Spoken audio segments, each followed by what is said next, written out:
শুভ সকাল, কেমন আছো সবাই? মিতার ডেইলি ব্লগে তোমাদের সবাইকে স্বাগত জানাই। এখন বাজে সকাল 5:30। ঘুম থেকে উঠেছি, ড্রেসটা চেঞ্জ করে ছাদে চলে গেছি। ওখানেই 3-4 পাক দিলাম, ব্রাশ করে ওখানেই মুখ টুক ধুয়ে তারপরে নিচে নামবো। আর এখানে ফুলগুলো একটু তোমাদের অল্প অল্প করে দেখিয়ে দিলাম। তো নিচে চলে এসেছি। নিচে এখন তো রান্না শুরু করতে হবে। কিন্তু আমার কি বলতো, চোখ থেকে একেবারেই ঘুম যাচ্ছে না, এখনো তো চা খাওয়া হয়নি।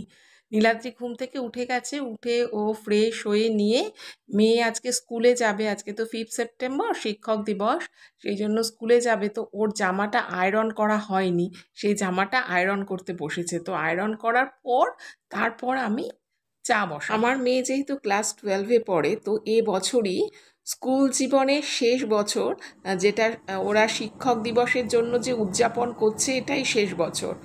তো এর পরের বছর থেকে তো সেটা আর হবে না। তখন এই যে খারাপ লাগাগুলো, ওর পরের বছরটা কিন্তু খুব খারাপ লাগবে। বিভিন্ন অনুষ্ঠানে যেগুলো ওরা স্কুলে পালন করতো, সেগুলো যখন কলেজে যাবে, তার একটা বিশাল ফারাক কিন্তু ওদের চোখে অবশ্যই পড়বে। 13 তারিখ থেকে ওদের প্রি টেস্ট শুরু। তো এখন পড়াশোনার চাপটা অনেকই বেশি, তবুও আমি বললাম যে বছরটা যা, কারণ এই আর বছরটা আর ফিরে পাবি না। তো কষ্ট হলেও হয়তো কষ্ট হবে, আজকে প্রচণ্ড প্রেশার যাবে। কারণ সকালে পড়তে যাবে, ওখান থেকে যাবে স্কুলে, স্কুল থেকে এসে আবার 5:30টায় পড়া, 5:30 থেকে 7:30, আবার 8টা থেকে আরেক জায়গায় পড়া যেহেতু 8টা থেকে যেখানে পড়া সেখানে পড়া হবে না, মানে পড়াবেন না স্যার, হয়তো আজকে সেলিব্রেশন হবে। তবুও যেতে তো হবে। তো চাপটা অনেক বেশি। তবুও স্কুলের এই বছর যদি না যায়, তাহলে কিন্তু অনেকটা খারাপ লাগা পরের বছর কাজ করবে। যাই হোক, আজকে মেয়ের যেমন প্রেশার আছে, আমার সকালের দিকটাও তেমনি অনেকটাই প্রেশার আছে। কারণ মেয়ে স্নান টান করে তারপরে পড়তে যাবে একবারে স্কুলের জন্য রেডি হয়ে। আর ও সকালে কি খাবে, মানে ভাতটা খাবে, তো সেই ভাতটাও আমি রেডি করে দেবো, মানে ভাত ভাজা, সেটাও রেডি করে ওর সাথে দিয়ে দেবো। অন্যান্য দিন কি হয়, আমি গিয়ে দিয়ে আসি। ওই দিন ওর ব্যাগগুলো অনেক ভারী থাকে। আমি আজকে বললাম যে আজকে যেহেতু ব্যাগ ভারী নেই, আজকে তো বইপত্র নেওয়ার নেই স্কুলে, তো আজকে টিফিনটা তুই নিয়েই যা একবারে, আমার বেকার বেকার গিয়ে লাভ নেই।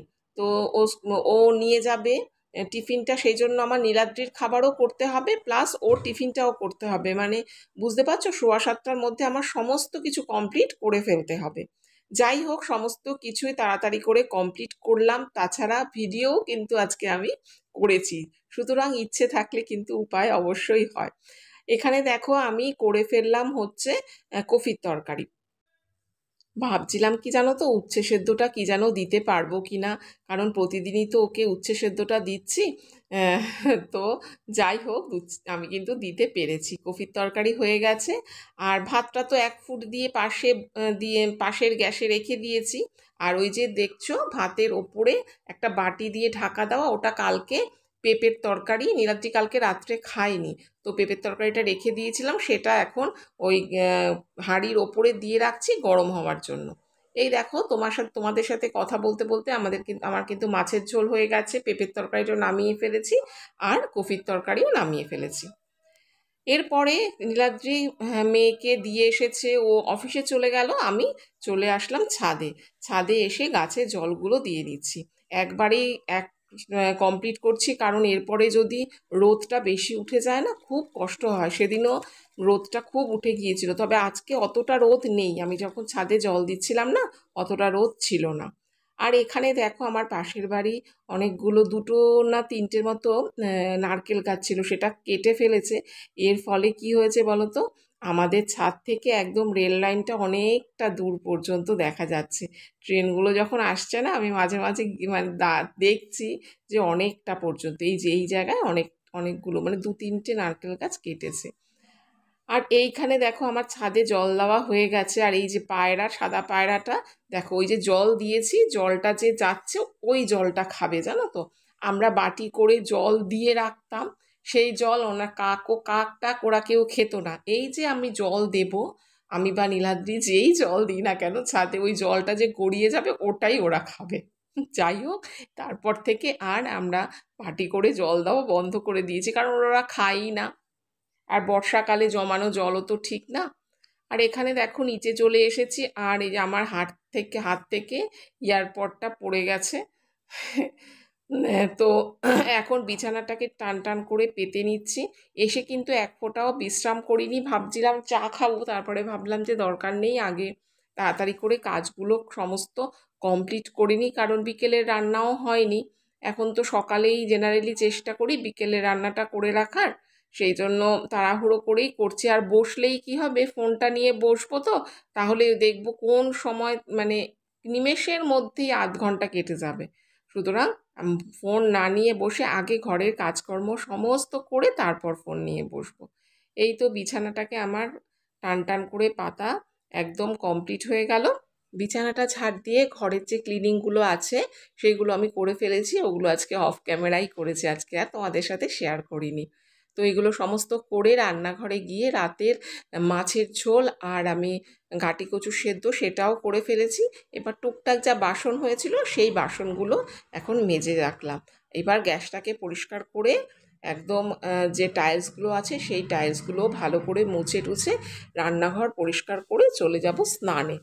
স্নান করে তারপর পুজো দেব। ব্রেকফাস্ট এখনও করিনি।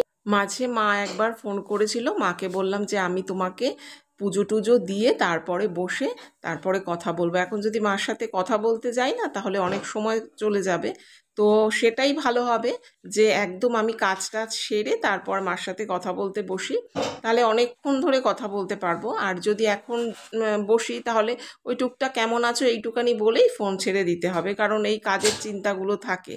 আর আমি দেখেছি মানে কাজ ফেলে রাখলে না পরের দিকে আর এনার্জি থাকে না, কারণ সেই সকাল থেকে এক নাগাড়ে কাজগুলো করে যাই। তো আমার ভিডিওটি দেখতে দেখতে যারা এত দূর পর্যন্ত এসেছো, আশা করব আমার ভিডিওটি তোমাদের কিছুটা হলেও ভালো লেগেছে। যদি ভালো লাগে প্লিজ একটা লাইক করে দিও, আর এরকম ভিডিও যদি তোমরা দেখতে চাও তাহলে চ্যানেলটিকে সাবস্ক্রাইব করে রাখতে পারো। এই তো আমার স্নান হয়ে গেছে, পুজোও কিন্তু হয়ে গেছে, জামাটাকে রৌদ্র দিয়ে দিলাম। 11:10 আর আমার সমস্ত কাজকর্ম কমপ্লিট হয়ে গেছে, এমনকি রাতের রান্নাটাও করে রেখেছি, সেটা অফ ক্যামেরা করেছি আর তোমাদের সাথে শেয়ার করিনি। এমনি কিছুই না, মাছের ঝোল করেছি আর হলো গাটি কচু সেদ্ধ দিয়েছি, এই হলো, এই আর কিছু করি। আর তারপরে পুজো দিয়ে নিলাম। এখন ব্রেকফাস্টটা কিন্তু হয়নি, ব্রেকফাস্টটা করব। আর কি করব তাই ভাবছি। মেয়ে তো ওই ভাত ভাজা নিয়েছে, তো ওখান থেকে অল্প একটু বেঁচেছিল, ওটা খেয়েছি।